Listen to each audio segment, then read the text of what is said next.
Well, hello, race fans. Welcome to a new podcast being launched by High Side Racing Promotions. It's called Beyond the Flags, and we're talking to drivers that are part of the IMCA world. We're going to be talking to modified drivers, sport mod racers, stock car chauffeurs, and more. Throughout the entire United States, we'll keep things West Coast based at the start, but we'll expand as things go along. And our first guest is my friend. He is from Klamath Falls, Oregon. He drives the 54N Friesen Performance IMCA Modified, and it's Nick Trenchard. We talked to him about what's there to do in Klamath Falls, as well as some life changes that have been in the works for him the last little bit and how those have affected him in good ways, as well as a cracking start to his 2024 season by winning the recently reopened Yreka Speedway season opener last Saturday night.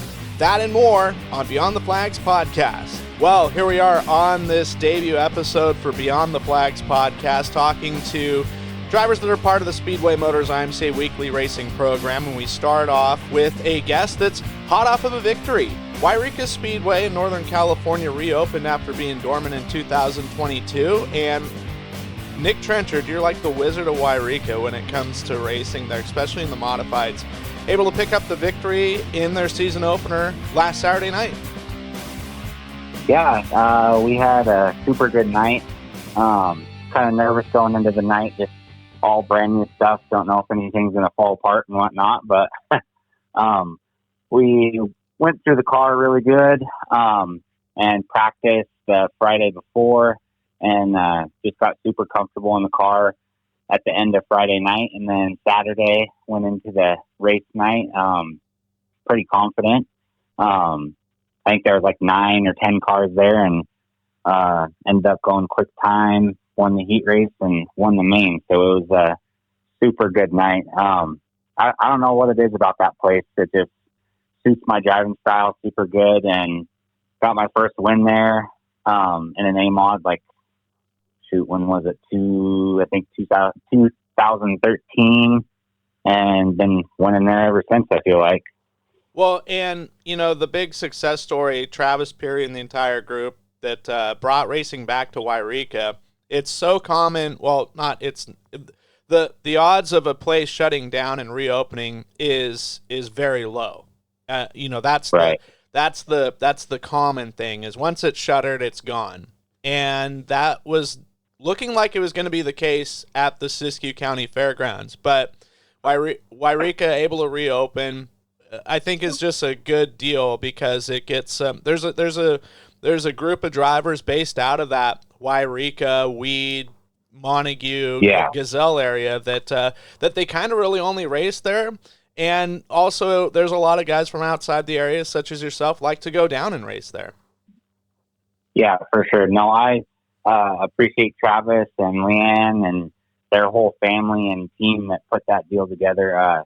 Travis is really, really dedicated to that place. And, I mean, he grew up there, grew up racing there. So I think it has a special place in his heart for sure. And they're really putting in the work to get that place good. And I think, honestly, they're probably going to get it to where it's one of the nicest places on the West Coast, in my opinion. Like with Travis doing the track prep, you've kind of seen him go to different racetracks and kind of turn their track prep program around. So he's going to do the best he can for his own facility, obviously. So it's just going to keep getting better and better and better for sure.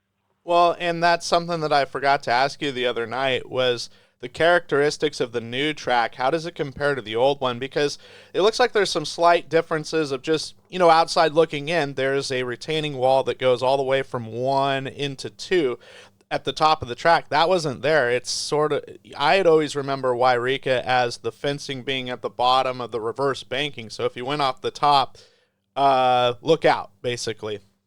Yeah.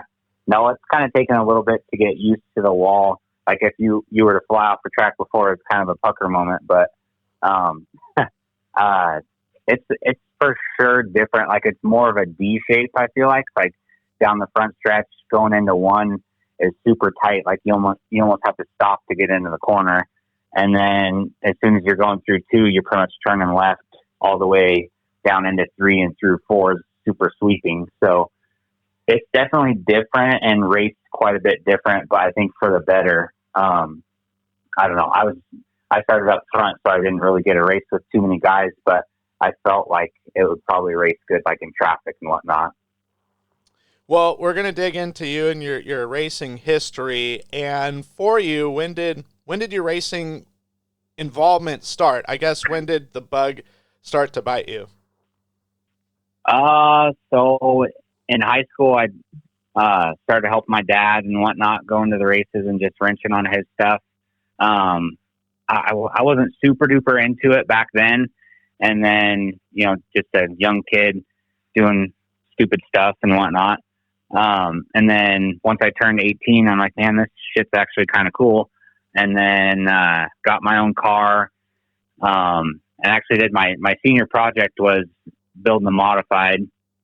And, my rookie year in Medford, I think was like 09 or 08 or something. And won rookie of the year there. And then, I got hooked up with Rich and Nikki Bean, way back then. And they kind of slowly started out helping. And then throughout the years, just increased sponsor dollars and, just got more help and better cars and, pretty much went from there. It's hard to remember all the wins and championships and stuff like that. But honestly, you probably remember more of my stats than I do. Well, I remember 2015 and 2017, you won the track titles at Yreka. And then 2022, technically the champion. And that's something that for folks that are unfamiliar with Yreka is IMCA Northern Sport Mods really, caught on fire, let's just say, the last few years, especially in the Yreka area. And so for the modifieds, I think 2020 was the last time IMCA crowned a champion, and Travis Peary was the title winner. However, 2022, they had a series ran in honor of one of your late car owners, Nikki Bean, and you won all 4 races, right? It was a 4-race mini-series? Yeah, we ended up picking up all 4 wins on that, so that was super special too. My dad kind of put that series together, and there was a pretty decent car count all year for that deal, and there was a lot of good guys that came down for that, so that was pretty cool to sweep the whole series and pick that up for Mickey. Yeah, I remember that was 2022, and kind of a little bit like 2021, really the only... there were some years there where there was only a handful of races, notably the IMCA Wild West Shootout opener generally. And that was a race I think you won, 3-4 years in a row? You only ran like 1 or 2 races. It was Yreka and Medford when it came to Mod Speed Week generally. And I think like the last 3 races there I've won for the Speed Week deal. So yeah, I was going to say, it's like we can keep that going this year. A first pitch homer for you. Just win one and then shut it down for the week. Well, you were mentioning about your dad racing and everything, and I know that there was a racetrack in the area where you live in the Klamath Falls area. Was that where you would go and watch racing there, or was dad racing at Southern Oregon Speedway in the Medford area? Not necessarily. That place is a Warden Speedway. It's kind of a podunk operation, so that didn't run for very long. He mainly would go to like Yreka and Medford, and we just do that deal. He didn't travel a whole lot. He went up to Elma, I think once or twice. I think we were there when Brownfield unfortunately passed away that weekend, and then he just kind of picked and choose stuff, kind of like what I do. So. Well, and speaking of Elma, Grays Harbor Raceway, that's all the way up in Washington for you listeners that aren't quite sure where that's at. That's a place that's treated you well over the years as well for the Shipwreck Beads Northwest Modified Nationals. Yeah, I don't know, that place suits my driving style pretty good too. I think since like 2013, I don't think I've finished outside of the top 3 since then. So it's been super good to me. I think we've gotten 4 of those wins so far. So hopefully we can pick up another one this year. Well, and it races like a complete different animal than what exists in the Pacific North, really even the Western United States. I mean, the only place I could think of that's sanctioned, like in California, Paris is a half mile, and they run modifieds there every now and then. And then Hanford occasionally will. That's a 3/8. But in Petaluma too, there's another track. But like Elma is just this wide. It's a 3/8, but it seems like it's a half mile. It's all about speed at that place. Yeah, you really got to keep your momentum up and just not get the car too sideways and just hit your marks every time. It's definitely a different animal than like all the quarter mile stuff around here for sure.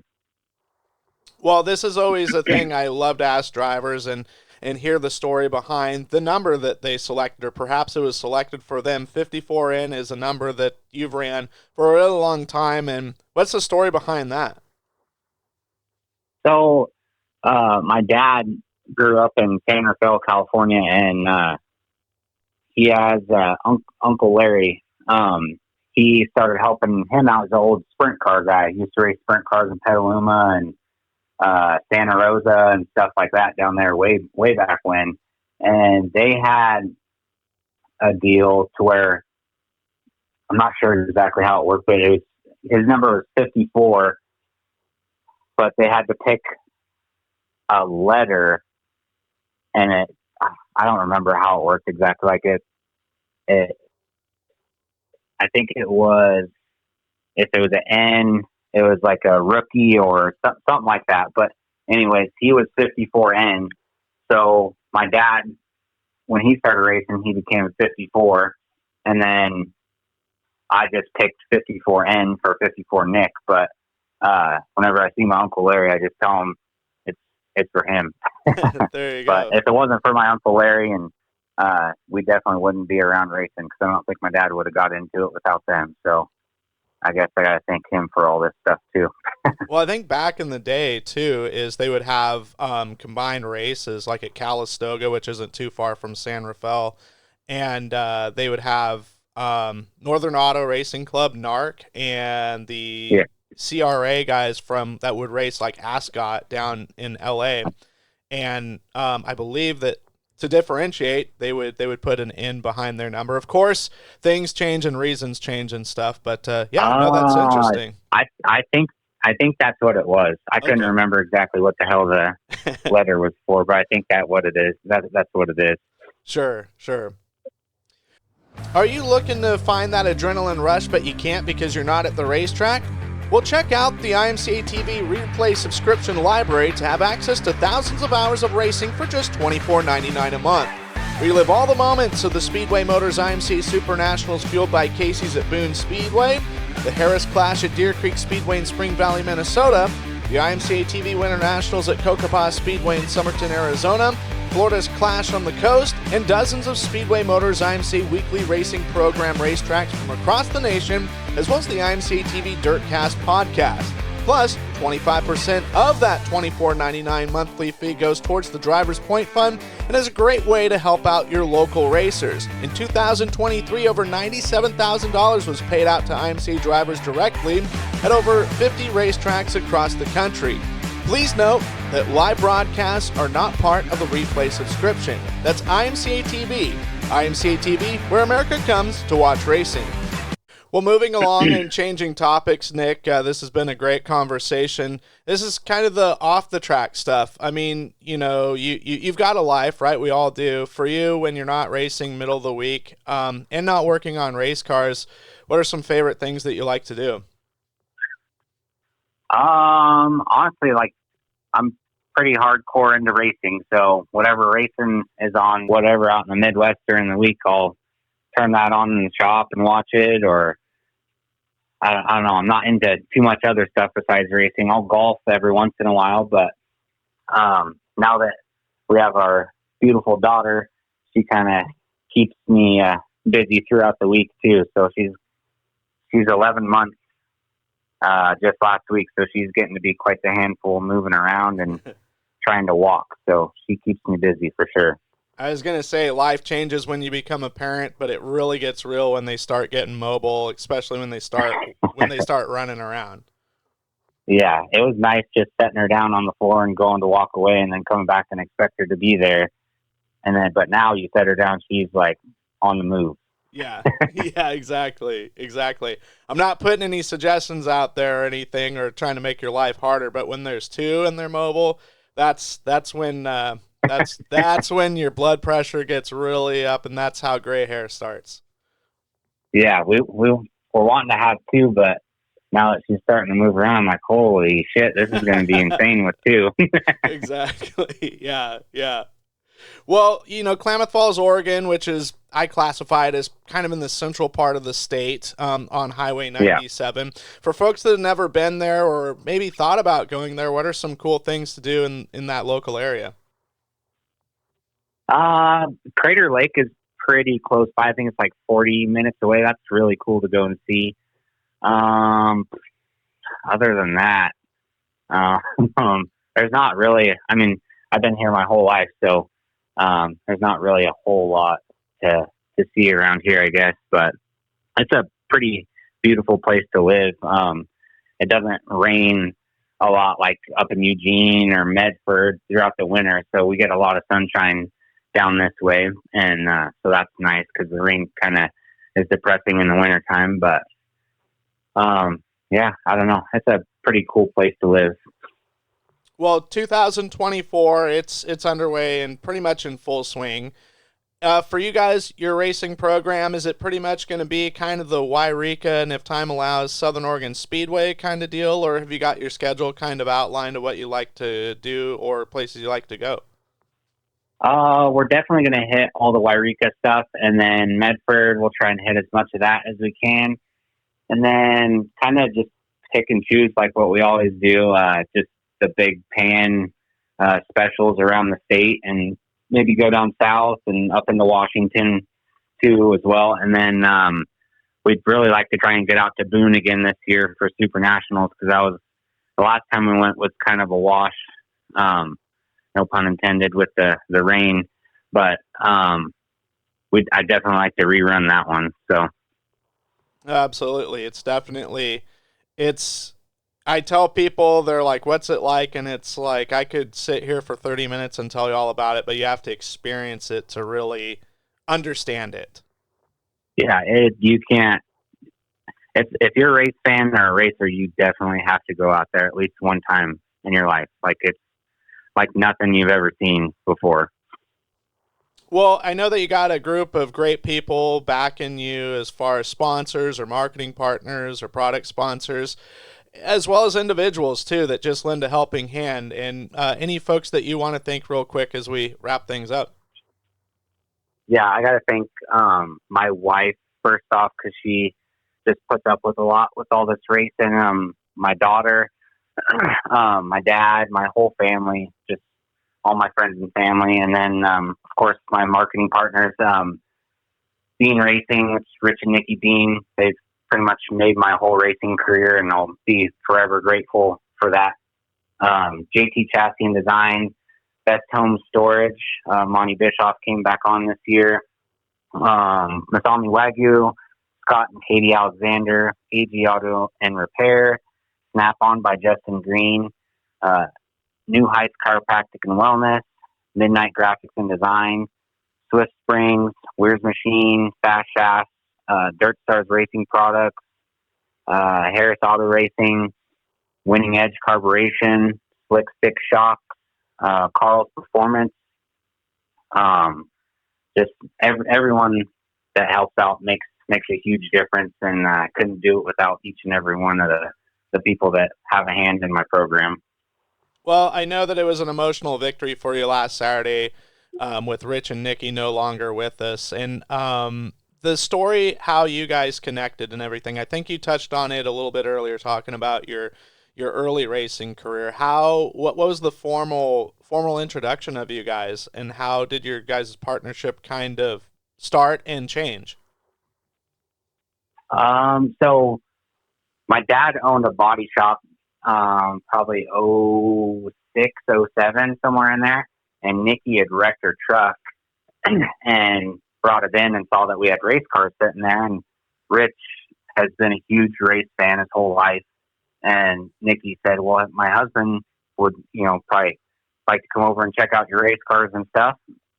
So they came over and kind of slowly started helping out. I think they were giving me $500 or something to start, and then slowly just started increasing, sponsor dollars. And they ended up buying me, when was it? I think in 2011 or 12. Casey Vitale had an old loose gruff for sale, and they went up and bought that for me. And then we raced that car for a few years, and then we ended up getting a Shaw, I think. And then, Rich and Nikki were pretty full on board with, helping me out as much as they could. And, it's been an emotional couple years losing them. They were a huge, huge help in my racing program, and I miss them a bunch for sure. It's kind of hard. Like Sunday morning, I would always call Rich, and we would just go over the race night, and it's kind of weird not making that phone call Sunday morning now, Yeah, no, totally what you mean. But it's so cool that Yreka is going to have sort of a prelude to the first round of the IMCA Wild West Shootout and have the Richie and Nikki Bean Memorial in the middle of June. That's super cool that Travis and the folks at Yreka are doing that. Yeah, no, Travis kind of approached me with that idea earlier this winter, and I said, hell yeah, let's do it. So I really appreciate Travis wanting to put on that show, and it's going to be a good race, and I hope there's a good turnout of cars that come for that deal, because it'll be a pretty special race. Well, we appreciate you taking the time, Nick. I know you're a busy guy. You're a busy dad now. And best of luck to all your racing in 2024. And maybe we'll be checking in on you as the winner of the Rich and Nikki Bean Memorial feature winner. Oh, shoot, I sure hope so. Hopefully I win before then, though. Yeah, exactly. Well, race fans, that does it for this interview. We hope you enjoyed it, and we hope that you continue to enjoy these upcoming interviews. We appreciate it if you would like and subscribe wherever you're listening, whether it's on Spotify, iTunes, YouTube, wherever it's at. Give us a like and give us a subscription so that we can deliver more of these great interviews to you for your listening pleasure. In the meantime, wherever we're at, wherever you're listening, we hope you have a great rest of your day and a pleasant evening, and we will see you soon here at Highside Racing Promotions. Let's take a moment to dig into the upcoming schedule on IMCA.TV. Kicking things off on Wednesday, April 17th will be Stewart International Speedway in Iowa, as well as Bloomfield Speedway on Thursday, April 18th. Friday night we'll see several tracks racing, including Davenport Speedway in Iowa, Dakota Speedway in Mandan, North Dakota, Eagle Raceway in Eagle, Nebraska, Yreka Speedway in California, Price, Utah's Desert Thunder Raceway. On Saturday night, it'll be a full card of Makokata Speedway and Boone Speedway in Iowa on Saturday, April 20th. Eagle Raceway for night number 2 in Nebraska. Iowa's Independence Motor Speedway. Michigan will be on the tab with Crystal Motor Speedway. Up in Minnesota, North Central Speedway in Brainerd will kick things off. Grays Harbor Raceway in Elma, Washington. Dakota Speedway for their second night of action in Mandan, North Dakota. Placerville Speedway with a rare appearance of IMC Northern Sport Mods in California. Oregon's Cottage Grove Speedway. Back in California, Bakersfield Speedway. Yreka Speedway's second night of a doubleheader, as well as Desert Thunder Raceway in Utah's second night. And then Sunday, to close the week out, Benton County Speedway in Benton, Iowa, home of IMCA. Interstate Speedway in Jefferson, South Dakota will return for action. And that is your upcoming lineup. For more details, visit imca.com of how to purchase your live view passes and more. It's imca.tv, where America comes to watch racing.